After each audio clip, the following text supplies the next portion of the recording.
छत्तीसगढ़ के बलौदाबाजार जिले में कुछ समय से अवैध कामों पर लगातार कार्रवाई की जा रही है। अवैध शराब से लेकर जुआ, सट्टा जैसे संगीन कृत्यों पर रोजाना कार्रवाई हो रही है। आमजनों में इसको लेकर खुशी है। जिले में जब से एसएसपी दीपक झा ने कमान संभाली है, तभी से वो एक्शन मोड में है। पुलिस विभाग के द्वारा केवल जनवरी माह में ही 159 शराब के माफियाओं को जेल भेजा गया है। इन तमाम बातों को लेकर पंजाब केसरी के संवाददाता कार्तिक साहू ने एसएसपी दीपक झा से चर्चा की है।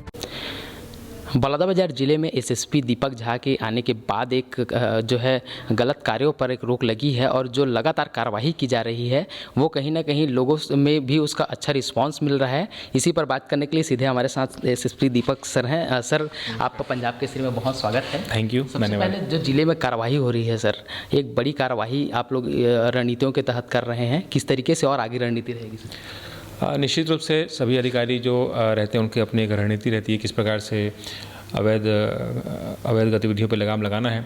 उसी के तहत जिस दिन मैंने चार्ज लिया यहाँ पे, उस दिन हम लोगों ने सभी अधिकारियों की बैठक करवाई थी और बैठक करवा के सबसे पहले उनको एक ही लाइन में बताया कि अवैध गतिविधियाँ किसी प्रकार से कोई संचालित नहीं रहेंगी, चाहे वो अवैध शराब हो, जुआ हो, सट्टा हो। और मैं इसके लिए जो हमारी एक जो टीम है साइबर की, मैं उसका भी इस्तेमाल करता हूँ। उनके माध्यम से भी जो अवैध गतिविधियों में लिप्त हैं उनकी भी जानकारियाँ लेता हूँ।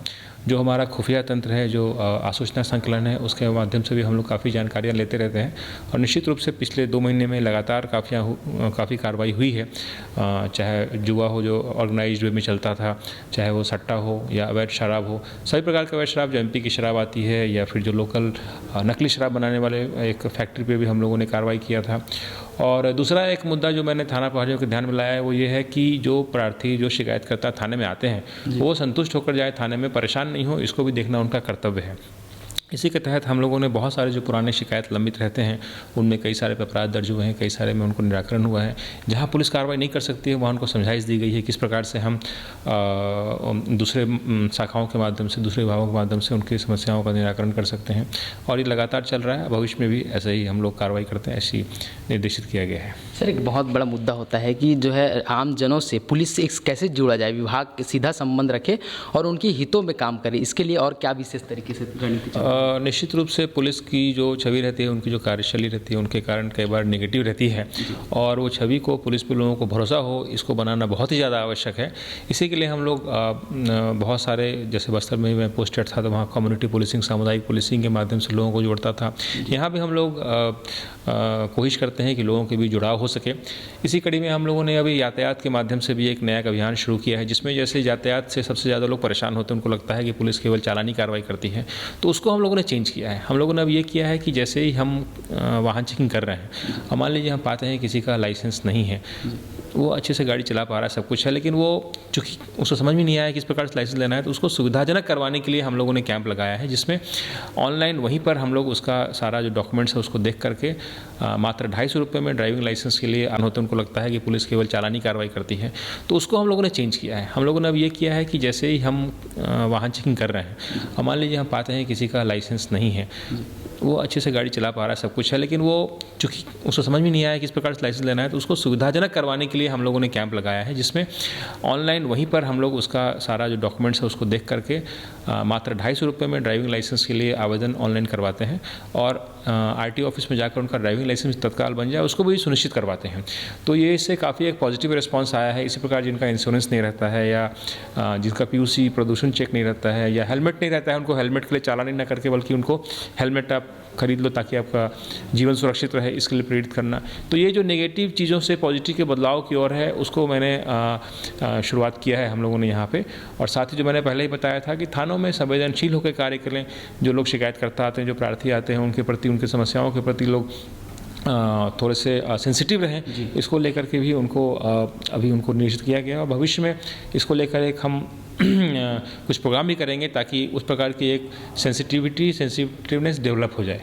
जी। नशा भी एक बड़ा कारण है जिससे लगातार अपराध होते हैं, ये क्या अपील रहेगी जिले के पूरे कमान के साथ, आपकी क्या अपील रहेगी? बिल्कुल सही बात है। मैंने यहाँ पाया है कि ग्रामीण क्षेत्रों में जो काफ़ी सारे युवा नशे की गिरफ्त में हैं और ये बहुत ज़रूरी है कि उनको नशे से दूर करके उनको बेहतर पॉजिटिव चीज़ों की ओर प्रेरित किया जाए। और इसी कड़ी में हम लोगों ने, चूँकि यहाँ बहुत सारे सीमेंट प्लांट्स वगैरह भी हैं, उनसे भी बात किया है किस प्रकार से उनको बेहतर कुछ रोज़गार भी मिल सके और वो पॉजिटिव वे में जुड़ सकें। उसके लिए कुछ एक प्लानिंग चल रही है स्किल डेवलपमेंट के लिए और उनको जोड़ने के लिए, चीज़ों से, स्पोर्ट्स से जोड़ने के लिए। तो निश्चित रूप से आने वाले समय में उनको प्रयास करेंगे कि आप लोग उसको छोड़ के एक पॉजिटिव माहौल में जियो, नशा को छोड़ के। और जो नशा है निश्चित रूप से कभी किसी से कोई उसको बेहतर नहीं हुआ है उसकी ज़िंदगी। तो मैं सभी युवाओं को आपके माध्यम से ये संदेश देना चाहूँगा कि आप हमसे जुड़िए, पुलिस की मदद कीजिए और एक पॉजिटिव वे में अपने लाइफ को डेवलप कीजिए। और निश्चित रूप से बलौदाबाजार ज़िले के युवा बहुत कुछ अन्य ज़िलों की तरह करने के लिए पूरी तरह से उनके पास सारी क्षमता है। उसको अपने अंदर की क्षमता को आप यूज़ करो और एक बेहतर इंसान बनो। बिल्कुल, ये थे हमारे साथ एसएसपी दीपक झा जी, जिनका साफ तौर पर कहना है कि ज़िले में जो अपराध हैं उन पे अगर ग्राफ में कमी आ रही है तो उसमें विभाग के साथ साथ आम जनों का भी एक बड़ा योगदान है। कहीं ना कहीं उस योगदान को लोगों को भी मिल करके पूरा करना चाहिए, जिससे ये जो अपराध जो मुक्त बनाने, जिला बनाने की जो पहल चल रही है वो कहीं ना कहीं सार्थक हो पाए। कैमरामैन गौतम के साथ पंजाब केसरी के लिए कार्तिक साहू की रिपोर्ट। हमसे जुड़े रहने के लिए हमारे YouTube चैनल को सब्सक्राइब करें और नई वीडियो की नोटिफिकेशन के लिए बेल आइकॉन को दबाएं। अगर आप ये वीडियो Facebook पर देख रहे हैं तो लाइक जरूर करें और ज्यादा से ज्यादा शेयर करें। धन्यवाद।